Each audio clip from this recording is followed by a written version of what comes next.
nosotros no aceptaremos la exclusión de nuestro pueblo de ese derecho. Mr. Gorbachev, tear down this wall.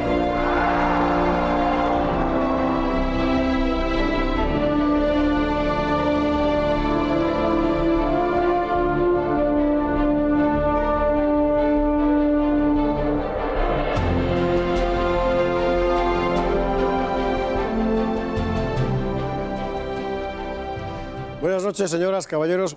Bienvenidos a Tiempos Modernos. Un acontecimiento absolutamente crucial en la historia universal reciente fueron los juicios de Nuremberg. ¿Por qué? Pues porque aquel juicio de los vencedores sobre los vencidos en la Segunda Guerra Mundial inauguró la era de la justicia universal, de la justicia internacional, y eso iba a tener consecuencias enormes. ¿Cómo se les ocurrió hacer un juicio de este tipo? ¿Para qué y con qué finalidad y cuál fue su resultado? Hoy hablaremos de eso. Cuando terminó la Segunda Guerra Mundial, los vencedores hicieron algo inédito: organizar un proceso para juzgar a los vencidos y más específicamente a los alemanes, encausándoles por una serie de delitos que mezclaban lo político y lo militar. Ese proceso pasaría a la historia como los juicios de Nuremberg, pues se desarrolló en esta ciudad alemana entre octubre de 1945 y 1946. El objetivo aliado, norteamericanos, soviéticos, británicos y franceses, era vestir su victoria con un aliento moral además de político. Se trataba de hacer justicia. Sin embargo, los principales líderes alemanes, Hitler, Goebbels y Himmler, se habían suicidado ya. De la cúpula solo quedaban Göring, Ronsberg, los jefes militares, el ministro de Exteriores Ribbentrop y Rudolf Hess, preso en Inglaterra desde 1941. A todos ellos y a otros jerarcas de menor rango se les acusó de crímenes contra la paz, crímenes contra la humanidad, crímenes de guerra y conspiración para el crimen. La dirección del proceso recayó en el fiscal jefe de los Estados Unidos, Robert A. Jackson. Desde la perspectiva estrictamente jurídica, el planteamiento adolecía de numerosos puntos dudosos. Se alteraba el principio de territorialidad. El ámbito de los crímenes quedaba reducido a un solo bando. Nunca se juzgaron los crímenes de guerra soviéticos. Se imputó a los acusados una serie de delitos que en el momento de su comisión no lo eran. Los acusadores actuaron como juez y parte, sobre todo, era difícil acusar a los alemanes de declarar la guerra al mundo cuando, en realidad, fueron Inglaterra y Francia quienes declararon la guerra a Alemania en 1939. En todo caso, el proceso se llevó a cabo. Entre otras cosas, allí quedó sentada la versión oficial sobre el genocidio judío. Después de 216 sesiones, el tribunal emitió su veredicto el 1 de octubre de 1946. Hubo 19 condenas, entre ellas 12 penas de muerte. Las penas capitales se aplicaron tanto a cargos políticos como Frank, Ronsberg y Ribbentrop, como a los altos mandos militares como Keitel y Jolt. Este último, curiosamente, sería absuelto post-mortem en 1953. La estrella del proceso, que fue el mariscal Göring, igualmente condenado a muerte, se suicidó en su celda la noche antes de su ejecución. Los juicios de Nuremberg abrieron el camino a las Cortes Internacionales de Justicia. Cambiaron para siempre el mapa judicial. Cambiaron muchísimas cosas, en efecto, en los juicios de Nuremberg. Fernando Paz, muy buenas noches. Muy buenas noches. Fernando Paz, que conoce además muy bien el paisaje, porque ha escrito un libro que además ha sido un éxito de ventas muy merecido sobre los juicios de Nuremberg. Para empezar, efectivamente, el principio de territorialidad, que recordemos consiste en que uno solo puede ser juzgado en un país conforme a un delito reflejado en el código de ese país por un tribunal de ese país, no por otro tribunal de otro país ajeno por un delito que no se contempla en el derecho del país en cuestión. Eso evidentemente aquí desapareció, claro. Y más todavía cuando se constituye un tribunal militar internacional ad hoc para juzgar ese delito. Un tribunal que no existía. Uno de los problemas que hay es que, aunque es verdad, como decía el juez Lawrence británico, que había una condena de la ley, de la guerra, antes de la propia guerra había una condena, después de la Primera Guerra Mundial, entre las dos guerras, pero era una condena puramente, digamos, moral, porque no se establecía ni un tribunal para enjuiciar los delitos contra esa violación, ni tampoco ni siquiera las penas que serían de aplicación, ¿no? Con lo cual, en fin, estaba muy cogido por los pelos, por decirlo de alguna manera. Eso vale también para los crímenes imputados, porque se crearon tipos delictivos nuevos.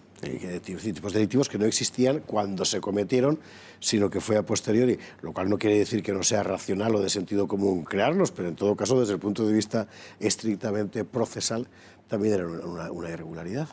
Claro, y desde el momento en que no existían se aplica un principio, digamos, de retroactividad que no se puede admitir nunca en el caso del derecho penal. Pero eso hubiera conducido a que no hubiera habido un tribunal militar internacional, sino que se hubiera enviado a la persona a ser juzgada por las leyes de aquel lugar en donde había cometido el delito, conforme a como estuviera tipificado en el momento de la comisión del delito. Por otro lado, no había una legalidad alemana que aplicar, y entonces claro. Más que claro no había, porque lo que estaba en el banquillo era la ley nacional socialista, con lo cual no se podía aplicar la ley nacional socialista a los delitos cometidos durante aquella época. ¿Qué ley aplicar? La verdad es que era un desafío enorme que se superó de una manera, pues cuando menos dudosa, fundiendo distintos elementos de distintos derechos, y lo que salió fue una cosa bastante complicada de justificar desde el punto de vista estrictamente jurídico.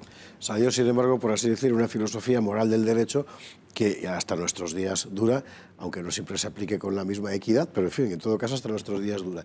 Sin embargo, en otro aspecto de los juicios de Nuremberg, así como en estos, digamos que es posible la justificación filosófica de las irregularidades jurídicas, por decirlo de esta manera, hay otros que son un poco más complicados de entender, como es, por ejemplo, la fusión de planos político y militar. Y el hecho de que fueran el mariscal Keitel y el general Jodl ejecutados también en la horca por crímenes políticos, cuando ellos en realidad eran ejecutores militares del plan político. Y esto, desde el punto de vista del derecho militar, plantea un serio problema. Fueron enjuiciados y fueron ejecutados bajo la acusación realmente de crímenes contra la humanidad, porque habían firmado una serie de decretos. Por ejemplo, estaba el decreto de Nacht und Nebel, finales de 1941, que preveía la desaparición contra todo derecho de aquellos que se opusieran a la ocupación alemana, y como llevaba su firma, que en muchos casos era puramente nominal, digamos, formal, básicamente estas fueron las razones por las que se les ahorcó, aunque el caso de Jodl... Sí, es lo que te iba a decir. A Jodl, de hecho, 7 años después le absuelven, claro, ya le habían matado, pero le absolvieron porque no había... El problema, uno de los problemas graves, que es procedimental y además moral, digamos, es que los vencedores aplicaron una lógica que en algunos aspectos era absolutamente perversa. Por ejemplo, no se aceptaban pruebas si las pruebas incriminaban a los jueces. Claro. Lo cual es intolerable. Es decir, si en un juicio la parte de la defensa presenta una prueba que incrimina al señor juez, el señor juez no puede dejar de admitirla porque le incrimine a él o a alguien de su familia, para entendernos. Claro, utilizar esta medida pues era profundamente inmoral y contra el derecho. O, por ejemplo, en algunos casos, como fue el caso del almirante Dönitz, del gran almirante Dönitz, retirar una acusación contra él porque se probó que la Marina de Estados Unidos había hecho lo mismo que él. Entonces resulta que... Sí, era el rescate de civiles, si no me equivoco. Eso era, exactamente eso. Entonces, como se probó que los norteamericanos, además hay que decirlo en este caso porque marinos norteamericanos se prestaron a dar la declaración ratificando que en efecto ellos también lo habían hecho, pues que la Marina norteamericana había actuado de la misma forma, entonces se retira esa acusación contra el gran almirante Dönitz, ¿no? Digamos que desde el punto de vista de la moral y del derecho es poco sustentable, ¿no? En el otro plano, digamos, en el puramente político, sin embargo, las cosas estaban más claras porque objetivamente había denuncias expresas sobre los crímenes cometidos políticamente por el régimen nacionalsocialista, digamos, al margen de la esfera militar. Pero aquí también el relato resulta un poco confuso porque permanentemente la acusación trató de construir una especie de fundamentación jurídica del Estado nacionalsocialista como un Estado criminal que no le terminó de salir. De hecho, trataron, por ejemplo, de juzgar a Carl Schmitt, finalmente quedó fuera completamente. En ese sentido, la verdad es que fue bastante chapucero. Hay que decir también, claro, nos tenemos que situar en 1945-46. Había una gran carencia documental y por eso en muchos casos algunos de los acusados hicieron un brillantísimo papel frente a los acusadores, porque tenían un conocimiento mucho mayor de lo que realmente había pasado que aquel conocimiento del que disponían a través de los documentos los acusadores, ¿no? Claro, la acusación contra el Estado Nacional Socialista, visto desde la perspectiva actual, era francamente floja y de hecho algunas asociaciones, algunas organizaciones como las SA salieron exculpadas, lo cual es bastante significativo de la endeblez, digamos, de los argumentos, ¿no? Vale. A Rudolf Hess, ¿por qué se le juzgó? Si llevaba desde el 41 preso en Inglaterra. A Rudolf Hess, la acusación contra Rudolf Hess, bueno, pues era por haber avalado algunas medidas de tipo antisemita, pero efectivamente Rudolf Hess vuela en mayo de 1941, cuando todavía no ha sucedido la conferencia de Wannsee, con lo cual, que fue en enero del 42, con lo cual no se le puede acusar de colaborar al genocidio. La solución final al problema. Exacto. Entonces, bueno, prácticamente por ser miembro de la cúpula nazi, realmente tuvo bastante poca base y fundamento. La propia actuación de Rudolf Hess en el tribunal fue complicada. Él simuló pérdidas de memoria o no las simuló, todavía no está claro. Él juró que las había simulado, que a él no le pasaba nada verdaderamente de salud mental, pero su comportamiento ante el tribunal parece indicar lo contrario. Sin embargo, no se tuvo ninguna consideración con él. Francamente, fue un hombre que voló a Inglaterra de forma abierta, digamos, y desinteresada, ¿no? Quién sabe si llevando un mensaje o no. Eso es uno de los grandes temas. Un día hemos de dedicar un programa a esto, sí que son de los grandes misterios que creo que nunca se resolverán, porque permanentemente se renueva el secreto sobre el expediente, de tal forma que no hay manera de conocerlo. Todo el mundo dice que la estrella, también estrella siniestra, del proceso fue Hermann Göring, el mariscal el mariscal de la Fuerza Aérea y compañero de Hitler desde el principio, porque fue el único que, por así decir, mantuvo el orgullo de lo que había hecho. Mientras que el resto de los acusados trataban de escaquearse como podían, Göring les insultaba, etc. Así fue.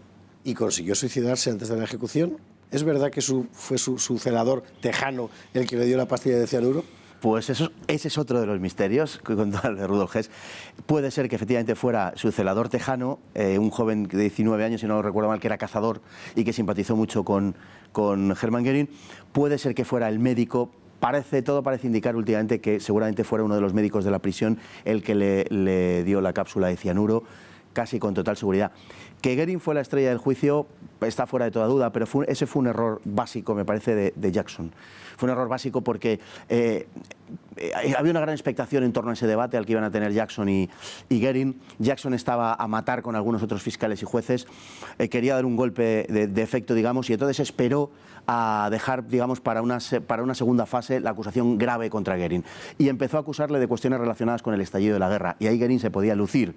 Y se lució porque verdaderamente Göring había intentado evitar el estallido de la guerra.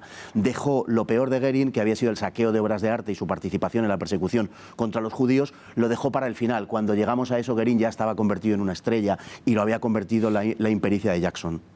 Bueno, el caso es que desde Nuremberg, para los 30 segundos que nos quedan, es la conclusión del episodio, desde Nuremberg hay tribunales internacionales que actúan con ese tipo de criterios de no territorialidad y crímenes contra la humanidad. Sí, efectivamente, desde Nuremberg lo hay. Y lo peor es que estos tribunales no entiendan que la comisión de un crimen de guerra tiene que afectar por igual a los bandos que participan en una guerra. Y que mientras no sea así, siempre tendrá la apariencia, y probablemente la verdad en muchos casos, de que sea una venganza de los vencedores contra los vencidos. Si hay que tratar los crímenes de guerra, trátense los de todos. Por eso nunca hubo Nuremberg para la Unión Soviética, como bien. Efectivamente. Fernando Paz, muchísimas gracias. Un placer. No dejen de leer ese libro, El Nuremberg de Fernando Paz. Gracias por estar ahí y hasta otro programa.